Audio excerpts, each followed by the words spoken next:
Hello viewers, আমি সফিউর রহমান আপনাদের সকলকে স্যাপটেক ইউটিউব চ্যানেলে স্বাগত জানাই। অ্যাপ্লিকেন্ট লগইন থেকে পার্ট এ ফিল আপ করতে হবে। পার্ট এ ফিল আপ করার পর পার্ট বিতে কিছু নেই, শুধুমাত্র কিছু ইনফরমেশন থাকে, সেগুলো সেভ করে দেওয়া এবং তারপরে ছবি এবং সিগনেচার আপলোড করে সাবমিট করে দেওয়া। সাবমিট করে দিলে সেটি চলে আসবে এইচওয়াই লগইনে বা স্কুল লগইনে। এবার স্কুল লগইনে যখন ই পেনশনের অ্যাপ্লিকেশনটি চলে আসবে তখন কি করতে হবে সেটি আজকে আমাদের আলোচনার বিষয়। সবথেকে প্রথমে এইচওয়াই লগইন দিয়ে লগ ইন করতে হবে। এইচওয়াই লগইন দিয়ে লগ ইন করার পর হোম পেজে এরকম একটি পেজ আসবে। সেই পেজে আমরা সবথেকে প্রথমে পাবো একটি অপশান, সেটা হচ্ছে পেন্ডিং অ্যাকনোলেজমেন্ট অ্যাপ্লিকেশন লিস্ট। এখানে ক্লিক করা হলো। সেই পেজে ক্লিক করা হলে এরকম একটি পেজ ওপেন হবে। এই পেজে দেখাবে যতগুলো পেন্ডিং অ্যাপ্লিকেশন আছে সবগুলোকে দেখাবে। এবার আমাদের পেন্ডিং অ্যাপ্লিকেশনগুলো এইচওয়াই লগইন থেকে সেগুলো অ্যাকসেপ্ট করতে হবে। অ্যাকসেপ্ট করার জন্য এখানে সিলেক্ট অল আছে, সিলেক্ট অলে সিলেক্ট করলে সমস্ত অ্যাপ্লিকেশনগুলো সিলেক্ট হয়ে যাবে এবং সেগুলো একসঙ্গে আমরা রিসিভ বাটনে ক্লিক করে রিসিভ করতে পারবো। যে এক এক করে করতে হয় তাহলে এখানে একটি চারকোনা বক্স থাকবে, সেই বক্সে ক্লিক করব। ক্লিক করলে পরে রাইট চিহ্ন চলে আসবে এবং রাইট চিহ্ন আসার পর আমরা রিসিভে ক্লিক করলে এই অ্যাপ্লিকেশনটি এইচওয়াই লগইন থেকে রিসিভ হয়ে যাবে। রিসিভ হয়ে যাওয়ার পর এটি অ্যাপ্লিকেশন অ্যাকনোলেজমেন্ট জেনারেট হবে, যেটিকে আপনারা সেভ করে রেখে দিন অথবা প্রিন্ট আউট নিয়ে নিন। কারণ এটি রিপ্রিন্ট করতে গেলে এখন অসুবিধা দিচ্ছে, এরর দিচ্ছে, তাই প্রথমবারই যখন রিসিভ করবেন তখনই যে অ্যাকনোলেজমেন্টটি আসবে সেটিকে সেভ করে বা প্রিন্ট আউট করে রেখে দিন। এরপরে আবার হোমে ক্লিক করুন। হোমে ক্লিক করা হলে আবার হোম পেজ চলে আসবে। এবার হোম পেজে আমাদেরকে ক্লিক করতে হবে fresh pending application by applicant. এখানে যে অপশানটি আছে সেই অপশানে এবার আমরা ক্লিক করব। এরপর যে পেজটি ওপেন হবে সেখানে যতগুলো অ্যাপ্লিকেশন থাকবে সেই অ্যাপ্লিকেশনগুলো আমরা এখানে দেখতে পাবো এবং প্রত্যেকটা অ্যাপ্লিকেশন আইডি দেখতে পাবো। আমরা যে অ্যাপ্লিকেশন আইডির তথ্যগুলোকে এডিট করতে বা সেভ করতে চাইবো বা ইনফরমেশনগুলো দিতে চাইবো সেই অ্যাপ্লিকেশন আইডিতে আমরা ক্লিক করব। এখানে যেহেতু শুধুমাত্র একটি অ্যাপ্লিকেশন আইডি আছে তাই একটিমাত্র অ্যাপ্লিকেশন নাম্বার পাবো এবং সেটাতে আমরা ক্লিক করব। তাহলে আমরা অ্যাপ্লিকেশন নাম্বারে ক্লিক করলাম। অ্যাপ্লিকেশন নাম্বারে ক্লিক করার পরে একটি পেজ ওপেন হবে। সেই পেজে আমরা সমস্ত পার্টের সামারি দেখতে পাবো। এখানে আমরা দেখতে পাবো form submitted by applicant part A এবং পার্ট বি সাবমিট করে দেওয়া হয়েছে। এবার টাস্ক লিস্ট, এবার এইচওয়াই লগইনে কী কী সাবমিট করতে হবে, সি, ডি এবং ই সাবমিট করতে হবে। তাহলে সি, ডি, ই এখানে সাবমিট করব। সেই জন্য তার আগে আমাদের সমস্ত ফর্মগুলোকে ফিল আপ করতে হবে। তার জন্য এখানে প্রত্যেকটি পার্টের পরে পরে আমরা ফিল আপ /এডিট বাটন পাবো, একটি একটি করে ফাইনালাইজ করব এবং তারপরে পার্টে আমরা এই ফিল আপ এবং এডিট বাটনটি পাবো। ফিল আপ বা এডিট বাটনে ক্লিক করে পরবর্তী যেসব ইনফরমেশনগুলো আছে পার্ট সি সেই ইনফরমেশনগুলো ফিল আপ করবো। তাহলে ফিল আপ আর এডিট বাটনে ক্লিক করব এবং সেখানকার যত ইনফরমেশন আছে সব ইনফরমেশন যখন সেভ হয়ে যাবে তখন আমরা ফাইনাল সেভ করব। তাহলে ফিল আপ এবং এডিট বাটনে আমরা ক্লিক করলাম। এখানে ক্লিক করা হলো। ক্লিক করলে এখানে একটি পেজ ওপেন হবে যেখানে অনেকগুলি ট্যাব থাকবে, personal detail, service detail, education detail, pension and CPF detail, DCRG nomination, LTA nomination, family pension, details of overdrawn of salary, তারপর হচ্ছে সার্টিফিকেশন এবং ভিউ পিডিএফ। এই সমস্ত তথ্যগুলো আমাদেরকে দিতে হবে। এখানে বেশিরভাগ তথ্য দেওয়া থাকবে, যেগুলো তথ্য আমাদের দিতে হবে সেই তথ্যগুলো আমাদের এখানে দিয়ে দিতে হবে। তাহলে আমরা এক এক করে সমস্ত তথ্য দিতে শুরু করি। সবথেকে প্রথমে যে ট্যাবটি আছে সেই ট্যাবটি হলো পার্সোনাল ডিটেল। এই পার্সোনাল ডিটেল ট্যাবে মোটামুটি সমস্ত তথ্যই দেওয়া থাকবে, আমাদেরকে কিছু দিতে হবে না। যদি শুধুমাত্র আমরা পরিবর্তন করতে পারবো আইডেন্টিফিকেশন মার্ক। এই আইডেন্টিফিকেশন মার্কটি যদি ভুল থেকে থাকে তাহলে আমরা সার্ভিস বুকে যে আইডেন্টিফিকেশন মার্ক আছে সেই আইডেন্টিফিকেশন মার্কসটি আমরা এখানে দিয়ে দেবো। মোটামুটি বেশিরভাগ তথ্য দেওয়া আছে, আর কোনো তথ্য আমাদের এখানে দিতে হবে না। সমস্ত তথ্য OSMS প্রোফাইল থেকে নিয়ে নেবে অথবা আমরা যে পার্ট এ ফিল আপ করেছি সেখান থেকে নিয়ে নেবে। এরপরে নিচে আমরা একটি সেভ বাটন পাবো। এই সেভ বাটনে ক্লিক করে এই টেবিলের সমস্ত তথ্যকে সেভ করব। সেভ করার পরে আমরা পরবর্তীকালে এগুলো এডিট করব যতক্ষণ পর্যন্ত না আমরা ফাইনাল সেভ করছি। এবার সেভ করার পর একটি নোটিফিকেশান আসবে এবং নেক্সট ট্যাবে নিয়ে যাবে অথবা এখানে নেক্সট বাটনে ক্লিক করে আমরা নেক্সট ট্যাবে যেতে পারি। তাই নেক্সট ট্যাবে আমরা চললাম। তাহলে এর পরবর্তী ট্যাব হচ্ছে সার্ভিস ডিটেল। এরপর আমরা চলে আসি সার্ভিস ডিটেল ট্যাবে। এই সার্ভিস ডিটেল ট্যাবে কিছু তথ্য অলরেডি আগে থেকেই থাকবে এবং বাদবাকি যে তথ্য আছে সেগুলো আমাদের পূরণ করতে হবে। প্রেজেন্ট সার্ভিস ডিটেল সবই থাকবে। এবার আমাদেরকে প্রিভিয়াস যে ডিটেলসগুলো আছে সেগুলোই ফিল আপ করতে হবে। তাহলে আমরা এবার চলে আসবো particular of service render by the employee. কত দিন তিনি কোথায় কোথায় চাকরি করছেন এবং কী কী পোস্টে তিনি চাকরি করছেন সে সমস্ত তথ্য আমাদের এখানে দিতে হবে। প্রাথমিকভাবে আপনারা যে পেজটি দেখবেন সেই পেজটি এরকম দেখবেন যেখানে প্রেজেন্ট পোস্টের আপনার ডিটেলগুলো এখানে দেওয়া থাকবে, কতদিন আপনি চাকরি করেছেন টোটাল সেই তথ্য দেওয়া থাকবে। এবার আপনি আগেও এই স্কুলে চাকরি করেছেন অন্য পোস্টে অথবা অন্য কোনো স্কুলে আপনি চাকরি করেছেন, সেক্ষেত্রে আপনাদের এখানে কিছু অপশান পাবেন। সেই জন্য weather pass service render in আগে যে কোনো জায়গায় বা কোনো স্কুলে বা কোনো ইনস্টিটিউশনে আপনি কাজ করছেন, সেক্ষেত্রে আপনার ক্ষেত্রে যেটি প্রযোজ্য হবে সেই অপশানটি এখান থেকে সিলেক্ট করতে হবে।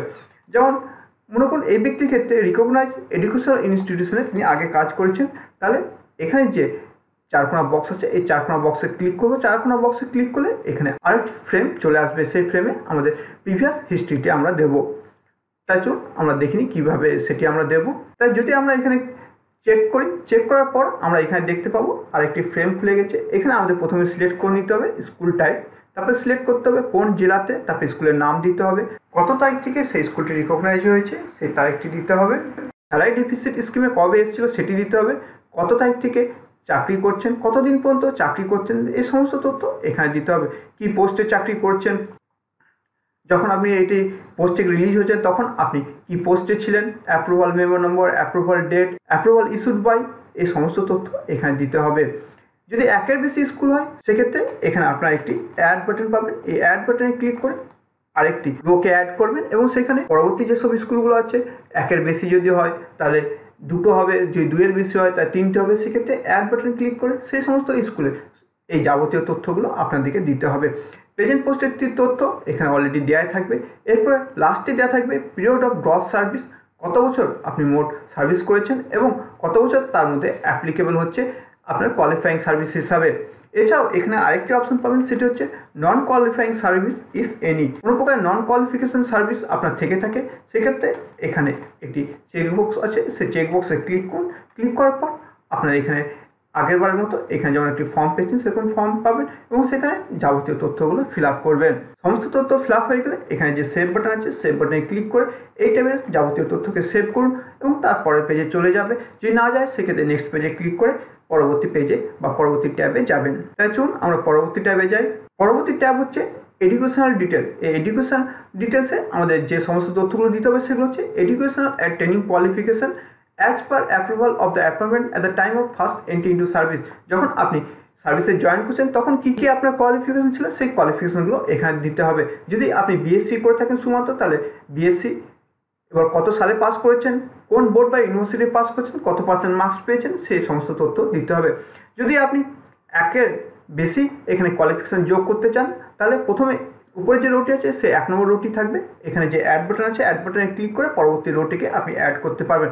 পরবর্তী রোটিকে অ্যাড করলে পরে তারপরে এখানেও আপনি তার যাবতীয় তথ্য দিতে পারেন। আপনি যদি বিএড করে থাকেন যখন আপনি সার্ভিসে ঢুকেছেন তখন তাহলে এখানে বিএড সিলেক্ট করবেন, কত সালে পাস করেছেন, কোন ইউনিভার্সিটি পাস করেছেন এবং কত মার্কস নিয়ে পাস করছেন সেই তথ্য এখানে দিয়ে দেবেন। যদি ভুলবশত এই রোটি অ্যাড হয়ে থাকে পাশে একটি রিমুভ বাটন আছে, সেই রিমুভ বাটনে ক্লিক করে আপনি এই রোটিকে বাদ দিয়ে দিতে পারেন। এরপর আছে higher qualification if any at the time of first entry into service. যখন আপনি সার্ভিসে ঢুকছেন তখন আপনার মনে করুন পাশে ঢুকছেন আপনার এমএসসি আছে, সেক্ষেত্রে আপনি সেটিকে যোগ করতে পারেন এখানে। সেই জন্য প্রথমে এখানে আপনারা দেখতে পাচ্ছেন একটি চারকোনা চেকবক্স আছে, সেই চেকবক্সে ক্লিক করতে হবে এবং সেখানে ক্লিক করার পর এরপরে এখানে আপনার সমস্ত তথ্যগুলো দিন। যদি একের বেশি তথ্য থাকে সেখানে অ্যাড বাটনে ক্লিক করে বাকি তথ্যগুলো দিন। এরপর আসবে subsequent improvement of training and higher qualification. যদি চাকরি করা অবস্থাতে আপনি আপনার কোয়ালিফিকেশনকে এনহ্যান্স করেন তাহলে সেক্ষেত্রে এখানে আপনাকে তার তথ্য দিতে হবে। কোনো চাকরিতে জয়েন করার পর আপনি বিএড করেছেন বা তারপরে মাস্টার ডিগ্রি করেছেন উইথ পারমিশন, তাহলে সেক্ষেত্রে আপনি সেই সমস্ত তথ্যগুলো এখানে দেবেন। সেজন্য প্রথমে এখানে চেকবক্সে ক্লিক করে নেবেন এবং তারপরে এখানে সমস্ত তথ্যগুলো দেবেন। এবার এখান থেকে আপনি এক এক করে আপনার কোয়ালিফিকেশানগুলো দিতে থাকুন। সবথেকে প্রথমে আপনার থাকবে মনে করুন বিএড আছে, তাহলে এখানে কোয়ালিফিকেশান টাইপ, কোয়ালিফিকেশান টাইপে আপনারা এখানে দু রকম কোয়ালিফিকেশন পাবেন, একটি হচ্ছে একাডেমিক কোয়ালিফিকেশান, আরেকটি হচ্ছে ট্রেনিং কোয়ালিফিকেশান। ট্রেনিং কোয়ালিফিকেশান মানে হচ্ছে যে বিএড বা ডিএড ইত্যাদি যেসব কোয়ালিফিকেশানগুলো হচ্ছে সেগুলো হচ্ছে ট্রেনিং কোয়ালিফিকেশান। তাহলে এখান থেকে আমরা ট্রেনিং কোয়ালিফিকেশান সিলেক্ট করলাম। এরপরে আমাদের সিলেক্ট করতে হবে এক্সাম পাস, অর্থাৎ কোন কোয়ালিফিকেশনে আপনি পাস করছেন সেটি এখান থেকে সিলেক্ট করতে হবে। তাহলে এখানে ক্লিক করলে আপনাকে একটি লম্বা লিস্ট দেখতে পাবেন। সেই লম্বা লিস্ট থেকে আপনি যে কোর্সটি করছেন সেই কোর্সটি এখান থেকে সিলেক্ট করুন। এখানে 1 ইয়ার বিএড, তাহলে আমরা এখানে 1 ইয়ার বিএডকে সিলেক্ট করলাম। 1 ইয়ার বিএডকে সিলেক্ট করার পর পাসিং ইয়ার বাদ বাকি যে সমস্ত তথ্যগুলো আছে সেই সমস্ত তথ্যগুলো পরপর দিয়ে দিব। এরপরে যদি আরও কোনো একাডেমিক কোয়ালিফিকেশান আমি এনহ্যান্স করে থাকি তাহলে সেক্ষেত্রে নিচে যে অ্যাড বাটন আছে অ্যাড বাটনে ক্লিক করে আমি সমস্ত তথ্য দিব। ট্রেনিং কোয়ালিফিকেশান ছাড়া অন্য কোনো কোয়ালিফিকেশান একাডেমিক কোয়ালিফিকেশান যদি হয় সেক্ষেত্রে আপনাকে যে পারমিশন পেয়েছেন সেই পারমিশনের তথ্যগুলো অবশ্যই দিতে হবে। যেমন এখানে অর্ডার ডেট, অর্থাৎ কোন অর্ডার বলে আপনি এই কোয়ালিফিকেশানটিকে এনহ্যান্স করেছেন এবং তার অর্ডার নাম্বারও আপনাকে দিতে হবে। সমস্ত তথ্য এখানে দিয়ে দেওয়া হয়ে গেলে এখানে আপনার সেভ বাটন পাবেন। সেভ বাটনে ক্লিক করে এই সমস্ত তথ্যকে সেভ করবেন এবং পরবর্তী ট্যাবে চলে যাবেন pension/CPF ডিটেলে। pension.cpf ডিটেলে এখানে বেশিরভাগ তথ্যই আপনার দেওয়া থাকবে। এখানে যে তথ্যটি আপনাকে দিতে হবে তার মধ্যে হচ্ছে pay on the last date of service, অর্থাৎ যখন আপনি রিটায়ার করবেন তখন আপনার পে কত হবে সেই তথ্যটি এখানে দিতে হবে। সেই তথ্যটি এখানে দেওয়া থাকবে না। যেদিন লাস্ট ওএসএমএস থেকে ডেটা ফেচ করে সেদিনকার যে বেসিকটি থাকবে সেই বেসিকটি এখানে দেওয়া থাকবে। এরপরে বাদবাকি তথ্য মোটামুটি সবই দেওয়া থাকবে। এবার আরেকটি তথ্য, যারা সিপিএফ থেকে পিএফে এসছে তাদের ক্ষেত্রে এখানে particulars of refund of employee share CPF এই সমস্ত তথ্যগুলো দিতে হবে। যদি এই সমস্ত তথ্য না থাকে, অর্থাৎ ডাইরেক্ট তিনি ডিপিএফে যোগ করেছেন, তাহলে এখানে কোনো তথ্য দিতে হবে না। তাহলে এখানে সেভ বাটনে ক্লিক করে সেভ করে দেবেন এবং পরবর্তী ট্যাবে চলে যাবেন। এর পরবর্তী ট্যাব হচ্ছে ডিসিআরজি নমিনেশন। আপনি মারা গেলে পরে আপনার গ্র্যাচুইটির টাকা কে পাবে সেই তথ্য এখানে দিতে হবে, সেই জন্য নমিনি করতে হয়। এখানে আপনি একের বেশি নমিনিও করতে পারেন। আপনি যদি একের বেশি নমিনি করেন সেক্ষেত্রে আপনাকে পার্সেন্টেজ দিতে হবে, কত পার্সেন্ট কে পাবে এখানে পার্সেন্টেজ দেবেন। যদি একজনই পায় সেক্ষেত্রে পার্সেন্টেজ হিসাবে দেবেন এবং এখানে লিখবেন 100%। এখানে কী কী তথ্য দিতে হবে, যাকে নমিনি করছেন তার নাম, তার অ্যাড্রেস, তার বয়স এবং তার সাথে আপনার কি রিলেশনশিপ, সেই রিলেশনশিপ বা সম্পর্ক দিতে হবে এবং তারপরে দিতে হবে যে কী কারণে এই নমিনেশন বাতিল হতে পারে। যেমন এখানে দেওয়া আছে ডিভোর্স অর ইনস্যান্টিভ, অর্থাৎ তিনি যদি ডিভোর্স নিয়ে নেন অথবা তিনি যদি মানসিকভাবে ভারসাম্যহীন হয়ে যান সেক্ষেত্রে তার নমিনেশনটি বাতিল হবে।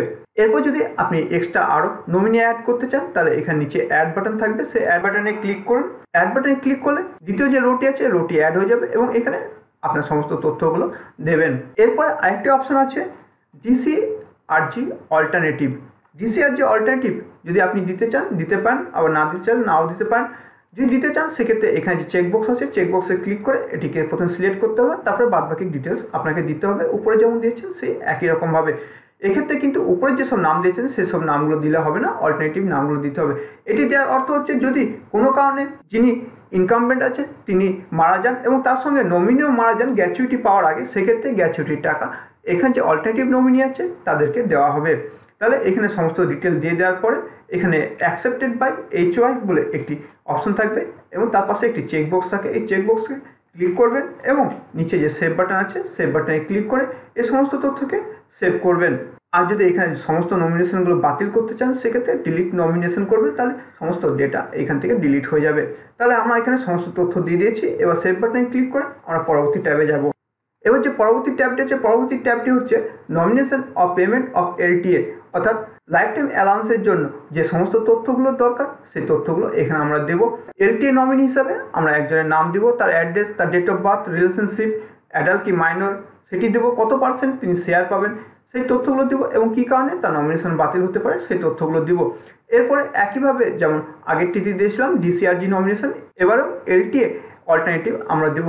LTA অল্টারনেটিভের ক্ষেত্রেও একইভাবে আমরা পাশে যে চেকবক্স আছে চেকবক্সে ক্লিক করব এবং তারপরে সেই যে সমস্ত তথ্যগুলো দেওয়ার, অর্থাৎ যাকে যাকে আমরা নমিনি করব তার সমস্ত তথ্যগুলো দেবো, তাদের নাম, address, date of birth, relationship, adult কি মাইনর, কত পার্সেন্ট তারা শেয়ার পাবে সেই সমস্ত তথ্যগুলো দেবো এবং সমস্ত তথ্য দেওয়া হয়ে গেলে আগের বারের মতনই এখানে অ্যাকসেপ্টেড বাই HY/SI বলে একটি অপশন থাকবে, তার পাশে একটি চেকবক্স থাকবে, সেই চেকবক্সটিকে আমরা সিলেক্ট করব অ্যাকসেপ্ট করার জন্য এবং তারপরে সেভ বাটনে ক্লিক করে এই সমস্ত তথ্যকে সেভ করব এবং তারপরে নেক্সট বাটনে চলে যাব।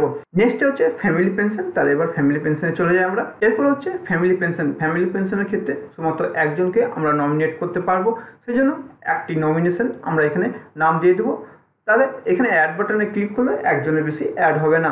যদি কোনো কিছু না থাকে তাহলে অ্যাড বাটনে ক্লিক করে একটি রোকে অ্যাড করবেন এবং তারপরে তার নাম, ডেট অফ বার্থ, রিলেশনশিপ দিয়ে দেবেন এবং তারপরে সেভ বাটনে ক্লিক করে পরবর্তী ট্যাবে চলে যাবেন বা নেক্সট ট্যাবে ক্লিক করে পরবর্তী ট্যাবে চলে যাবেন। এরপরের ট্যাবটি হচ্ছে ডিটেলস অফ ওভারড্রল অফ স্যালারি। যদি কোনো কারণে ওভারড্রল হয়ে থাকে তাহলে ওভারড্রলের অ্যামাউন্টের তথ্য এবং ফেরত দেওয়ার তথ্যগুলো দিতে হবে। এখানে আপনি কত টাকা আপনি ওভারড্রল করছেন সেই তথ্য এখানে দিতে হবে, টোটাল কত টাকা সেই টোটাল টাকাটা এখানে দেবেন। এরপরে কী কারণে আপনার এই ওভারড্রলটা হচ্ছে সেটি এখানে দিতে হবে, অথবা রং ফিক্সেশন বা ওভার সেটেল বা আদার কোনো কারণ থাকলে সেই আদার্স কারণগুলো এখানে দিতে হবে। দেওয়ার পর এখানে নিচে একটি জায়গা থাকবে, সেখানে কিভাবে এই এক্সেস অ্যামাউন্টকে আপনি রিফান্ড করছেন তার তথ্য দিতে হবে। যদি আপনি চালানের মাধ্যমে দিন তাহলে চালান সিলেক্ট করুন, রিফান্ড টাইপ এবং তারপরে অ্যামাউন্ট সিলেক্ট করুন, তারপরে চালান নম্বর সিলেক্ট করুন এবং চালান ডেট সিলেক্ট করুন। যদি একের বেশি চালানে আপনি এই রিফান্ডটি করে থাকেন, সেখানে অ্যাড বাটনে ক্লিক করে পরবর্তী চালানের ডিটেলগুলো দিন, বা যদি কিছু আনরয়াল থাকে তাহলে আনরয়াল অপশন দিন এবং কত টাকা আনরয়াল এবং কত তারিখ থেকে কত তারিখের মধ্যে সেই আনরয়ালটি আছে সেই অপশনগুলো আপনারা এখানে দিয়ে দিন। এরপরে সেভ বাটনে ক্লিক করে এই পেজটিকে সেভ করুন এবং তারপরে নেক্সট পেজে চলে যান। নেক্সট পেজটি হচ্ছে সার্টিফিকেশন পেজ। এই সার্টিফিকেশন পেজ বা ট্যাবের ক্ষেত্রে এখানে বেশিরভাগ তথ্যই দেওয়া থাকবে, শুধুমাত্র আমাদেরকে সেই সমস্ত তথ্যকে অ্যাগ্রি করতে হবে, অর্থাৎ এই সমস্ত তথ্য যে ঠিক তার একটি ডিক্লারেশন দিতে হবে। এখানে সব পরপর দেওয়া থাকবে, শুধুমাত্র দিতে হবে আমাদের যে জায়গাটি সেটি হচ্ছে কতগুলো মেডিকেল লিভ নেওয়া হয়েছে, কতগুলো হাফ ডে লিভ নেওয়া হয়েছে, কতগুলো অর্ডিনারি লিভ নেওয়া হয়েছে এবং কতগুলো স্পেশাল লিভ নেওয়া হয়েছে, সে সমস্ত তথ্য দিতে হবে। বাকি সমস্ত তথ্যকে খালি চেক করতে হবে এবং আমাদের ডিক্লারেশন হিসাবে অ্যাগ্রি করতে হবে। সমস্ত তথ্য অ্যাগ্রি হয়ে যাওয়ার পরে এখানে আমরা আবার সেভ বাটন পাবো। সেভ বাটনে ক্লিক করে এই সমস্ত তথ্যকে সেভ করব এবং তারপরে পেজে চলে যাব ভিউ পিডিএফে। ভিউ পিডিএফে ক্লিক করলে আমাদের এখানে পিডিএফটি ডাউনলোড করার একটি অপশন পাবো, একটি পিডিএফের ছবি হিসাবে। এখানে ক্লিক করলে এই পিডিএফটি ডাউনলোড হয়ে যাবে। এই পিডিএফে আমরা এতক্ষণ পর্যন্ত যে সমস্ত তথ্যগুলো দিলাম সেই সমস্ত তথ্য এখানে দেখাবে। এবার এটিকে ডাউনলোড করে একবার দেখে নিন যে আপনি যে সমস্ত তথ্য দিয়েছেন সেই সমস্ত তথ্যগুলো ঠিক আছে কিনা। যদি ঠিক না থাকে তাহলে পরে সেই সমস্ত তথ্যকে ঠিক করে পরে সেভ করুন এবং তারপরে আবার দেখুন যে এই সমস্ত তথ্য ঠিক আছে কিনা। এবার যখন সমস্ত তথ্য সেভ হয়ে যাবে, সেভ হয়ে যাওয়ার পরে এবার আপনারা আবার ব্যাকে যাবেন, আবার হোমে যাবেন। হোম থেকে যেমনভাবে আমরা এসেছিলাম সেভাবে আবার ফেরত আসবেন। ফেরত আসলে পরে আবার আপনারা চলে আসবেন, অ্যাপ্লিকেশনে ক্লিক করবেন। অ্যাপ্লিকেশনে ক্লিক করার পর প্রথম যে পেজটিকে পার্ট সিকে ফিল আপ করতে শুরু করছিলাম সেই পেজে আমরা ফিরে যাব। এখানে ফিরে এলে আমরা এখানে একটি বাটন পাবো ফাইনাল সেভ। এই ফাইনাল সেভ ক্লিক করব। ফাইনাল সেভে ক্লিক করলে পার্ট সিটি সাবমিট হয়ে যাবে এবং পার্ট ডি ওপেন হবে। তাহলে আমরা এখানে ফাইনাল সেভে ক্লিক করে দিলে পরে এখানে এরকম আমরা দেখতে পাবো HTML ভিউ এবং পিডিএফ ভিউ। তাহলে পিডিএফ ভিউ যখন হবে তখন সেই পিডিএফটিকে ডাউনলোড করে নেব এবং সেই পিডিএফটিকে আমরা প্রিন্ট আউট করে নেব। তাহলে আজকে পার্ট সিটি কেমনভাবে ফিল আপ করতে হয় তা আপনারা জানেন। আশা করি এই ভিডিও আপনাদের ভালো লাগবে। যদি এই ভিডিও আপনাদের ভালো লাগে অবশ্যই ভিডিওকে লাইক করুন, শেয়ার করুন এবং এই চ্যানেলকে অবশ্যই সাবস্ক্রাইব করতে ভুলবেন না। এছাড়া এই ভিডিও সম্পর্কে বা এই চ্যানেলে থাকা অন্যান্য ভিডিও সম্পর্কে যদি কোনো তথ্য জানার থাকে বা কোনো সাজেশন থাকে বা কোনো প্রশ্ন থাকে অবশ্যই কমেন্ট বক্সে লিখে জানান। এছাড়াও এই ভিডিওগুলো আপনাদের কেমন লাগছে তা কমেন্ট বক্সে অবশ্যই জানাতে ভুলবেন না। আর আপনারা ভালো থাকুন, সুস্থ থাকুন। আর এতক্ষণ আমার সঙ্গে থাকার জন্য অসংখ্য ধন্যবাদ।